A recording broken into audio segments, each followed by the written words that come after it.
જ્યારે પણ તમે બિલ્વ વૃક્ષ પાસે જઈને બિલ્વપત્ર તોડો તો સીધું તોડી નથી લેવાનું, વૃક્ષ પાસે જઈ અને શ્લોક બોલવાનો છે, ભાવ પ્રગટ કરવાનો છે. એનો પણ શ્લોક તમને આપું કે બિલ્વ વૃક્ષ પાસે જઈને કયો શ્લોક બોલવો. અમૃતોદભવ શ્રી વૃક્ષ મહાદેવ પ્રિય સદા ગૃહ્યામિ તવ પત્રાણી શિવ પૂજાર્થ માદરા.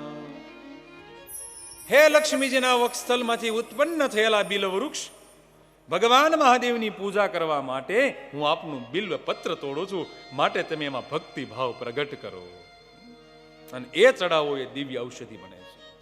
માનો કે તમારે શિવલિંગ ઉપર ચડાવવું નથી, પણ કફ વાયુ અને પિત્તના દોષથી મુક્ત થવું છે, તો બિલ્વ વૃક્ષની પાસે જઈ અને પ્રાર્થના કરો, હે લક્ષ્મીજી દ્વારા ઉત્પન્ન થયેલી બિલ્વ વૃક્ષ, મારે ઔષધીય સ્વરૂપે આપને ગ્રાહ્ય કરવા છે, માટે આપ આપના ઔષધિ ગુણ પ્રગટ કરો અને મારે દવા તરીકે ઉપયોગ કરવો છે. આ શબ્દ બ્રહ્મ બિલ્વના પર્ણમાં જશે.